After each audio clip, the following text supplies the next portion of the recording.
Hello and welcome to my AQA GCSE English Language Paper 2 series. And in today's video, we're going to cover question 4. Question 4 is a tricky one for a lot of students. So in this video, I'm going to break down how to really do well in this question, how to understand the requirements of the question so that you can achieve that grade 9. And I'll be finishing off with a model answer. So if you look at my previous videos, there are two sources. They both explore different weather conditions. So in source A, the conditions are related to death, very traumatic, people are suffering. Whereas in source B, the writer talks more openly about the experiences of London and the beauty that the snow brings. And if we get into question 4, so first of all, it is worth 16 marks, so you should spend at least 20 minutes on this question. Some students write varying amounts for this, but I would say as a minimum, you need to write a detailed paragraph on source A where you express your viewpoints, perspectives that the writer shows. And then there needs to be some comparison in there. And then you need to have a second detailed paragraph where you focus on source B. Before you even start answering the question, it's always important to really understand the question, because a lot of students, my students, done this recently, and you could tell that they didn't completely understand what the question was asking them to do, even though they've explored it many times. So now, I find it useful to always highlight the key words just so that it registers as you're preparing your ideas. So it says, compare how the writers conveyed their different perspectives. Different perspectives. Very important here. We need to talk about the differences that are explored. Then it says, on the extreme weather conditions. So how are the writers describing the weather conditions? How are they presenting these weather conditions? What impression does it have on them? What tone are they using? What interesting phrasing are they using? So this is what we're trying to break down. So now in your answer, you could compare their different perspectives. Again, their different perspectives, their viewpoints. How do they view these events that have happened? Compare the methods. So we need to identify methods that are being used, and then references to both texts, which we will be doing. All right, so that's what we're trying to work with. So if we look at the key quotes from source A, so I suggest you do the same by going through the source, picking out some of the key quotes, not the quotes that have language devices attached to them, just the quotes which show us what the writer is thinking or feeling, and then we can explore these further. So I've got these quotes here. So ripping into the tents in a blinding fury of driving snow. So the idea of this fury that has possessed over the climbers, it's ripping everything apart like a predator, like a vulture that's attacking others. Then we've got the mightiest mountain in the world disappeared from view as the storm took control. Now, I really like the image here. Something that's really powerful, formidable, has completely been destroyed by the storm. And now the storm is in control of this mountain. It's possessed this mountain. So a really powerful idea there. This concept that the night was from hell. And then we can analyze the connotations attached to hell, this everlasting suffering that has no end. And this is an idea that we can take even further.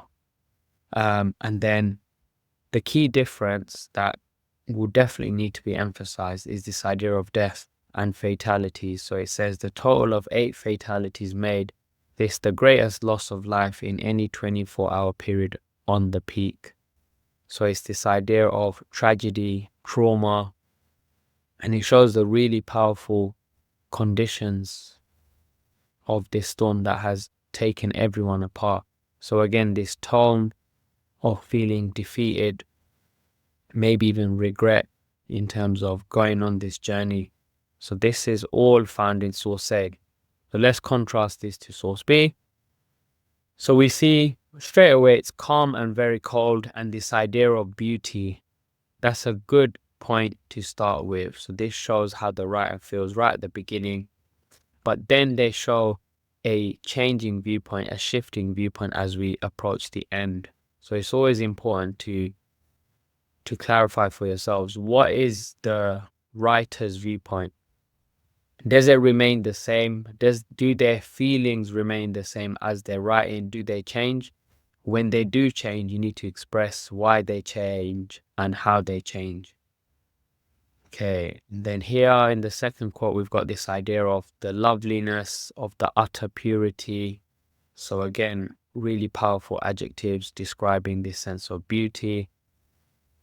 And then, to my apprehension, my beard froze and my heart seemed paralyzed. So now we can see on the next day, as it's a diary entry, the viewpoint is somewhat shifting now. This idea of beauty now changes to apprehension, this sense of anxiety. The writer's heart seemed paralyzed. So that's something that you can definitely take apart.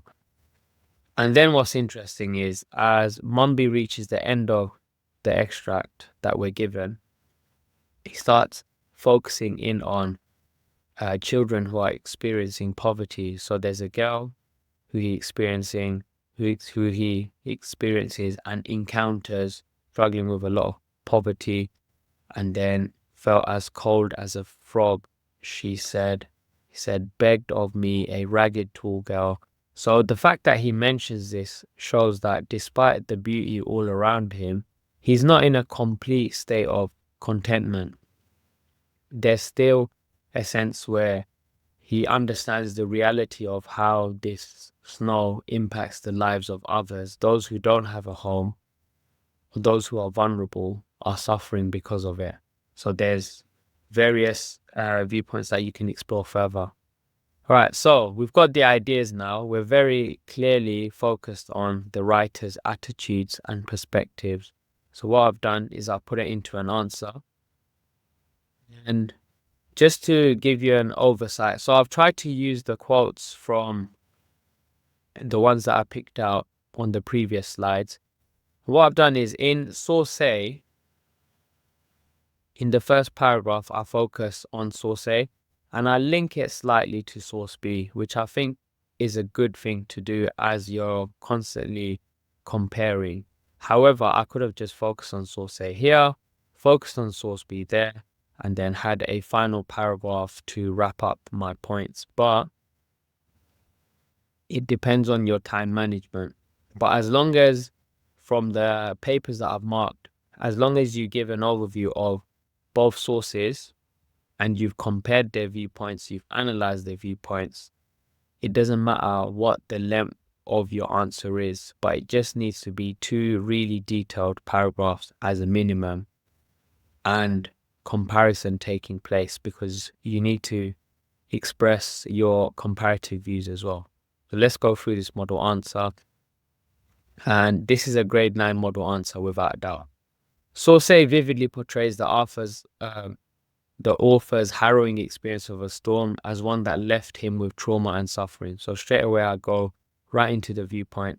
It is described as a night from hell, establishing the immense power and terror of the storm, while drawing on the imagery tied to faith and divine judgment. All right, so already got imagery here, which is a method, and then we've got faith and divine judgment. So we've got these high-level ideas, connotations, embedded the quote here, and I've started off with the writer's viewpoint, how they are feeling. Yep. Now I'm going to explore it further. The image of hell suggests the climbers may feel as though they are metaphorically dead, underscoring the storm's overwhelming force. It also implies that the storm might symbolize divine retribution for humanity's transgressions. So now I'm analyzing it further, taking these connotations as far as I can. The description of an apocalyptic vision further emphasizes the storm's deadly potential, So it says, though, through an apocalypse, everything comes to an end. So if you think of like a dystopian story, similarly, the writer is comparing it to that. So it's this idea that life is ending, life is at its maximum point. They don't have any chance of survival and they're completely terrified. So it further emphasizes the storm's deadly potential, isolating and terrifying the climbers as they fight for survival. So I'm not giving a complete overview of everything that's happening. I'm not completely summarizing. I'm picking out the main key points. As you can see, Night from Hell, I've analyzed hell further and linked the quotes to the idea of this apocalypse. So when you pick out your quotes, think about how they link. How does one idea enhance the main idea? All right, so that's source A. So now I start with source B, and there's a clear contrast, which is what I start with. In contrast, Mumby's account in source B differs greatly from the life-threatening experiences depicted in source A. Mumby's perspective reflects a sense of wonder and romanticism about the snow in London. He describes the snowfall as having loveliness and utter purity. So straight away, this idea of wonder, romanticism is emphasized at the beginning. We talk about how it differs from source A. And we've got the viewpoint. It reflects a sense of wonder and romanticism. Now we've got the quotes that we discussed. So he describes the snowfall as having loveliness and utter purity, a sentiment that contrasts sharply with the catastrophic and menacing storm in source A. However, as Mumby's entry progresses, his perspective shifts. The bit I was talking about earlier, how does his viewpoint shift? With some sources, the viewpoint does shift, so be very careful when you're generalizing. When he encounters homeless people struggling in the cold, this realization leads to a more serious reflection expressed in phrases like "my heart seemed paralyzed," indicating how the perception of beauty may disrupt his feelings. Yes, so we've got, again, a short embedded quote. I'm picking my quotes very carefully, and then I'm talking about the impact. What impact does this quote have? And I need to be able to analyze it. This is further explored when he begins to describe vulnerable individuals. Mumby illustrates this through his encounter with a homeless girl who he describes as cold as a frog. Ignore the typo here. Although Mumby pities her plight, her struggles seem minor compared to the overpowering and apocalyptic force the mountaineers endure in source A. So again, end of this paragraph, we've got a contrast with source B. Now, what I'm going to say, which might surprise you, is if I ended my answer here after these two paragraphs, I would say the answer is still a grade 9. It's got perceptive analysis, it's got the methods, it's got the viewpoints which are compared throughout. So the viewpoints are very clear from source A to source B. The quotes are being analyzed further as well. So it's doing everything that the mark scheme requires. So already it's on a grade 9. If you have the time, then you can further explore this by, again, drawing upon the comparisons, which is what I've done at the end. While Mumby's challenges are temporary and short-term, they differ immensely to the life-threatening and ordeal faced by Dickinson and the Everest climbers. So I've got another comparison here. The storm in source A is described as a constant bullying force that ultimately causes fatalities, showcasing the godlike destructive power of nature. Very strong point, going back to source A, picking out a really good quote and emphasizing this sense of bullying. On the other hand, the snow in source B poses far less danger even to the most vulnerable individuals. I haven't got a quote here. I could have added a quote and explored it further, but I decided to finish with a summary. In summary, both texts explore human interactions with extreme weather, but the stakes differ greatly. While Mumby's snowstorm disrupts daily life, Dickinson's storm on Everest presents a mortal threat, highlighting the profound contrast between their experiences. Now, This again compares the different experiences and the viewpoints of the writers right at the end, just to strengthen my response. I could also extract these ideas and add it to the paragraphs that I've already written. So to keep it simple, you can write 2 really detailed paragraphs, one on source A, one on source B, and as long as you have the comparisons weaving through and you're analyzing them, then that's great. You don't need to write 3 detailed paragraphs like I've done. So I hope you found this video useful on question 4, which is a very troubling question for a lot of students. So hopefully you've benefited from this, and remember to like and subscribe my page. Look at the different videos that I've uploaded to help you master paper 1 and paper 2. Thank you for watching, and I'll see you next time.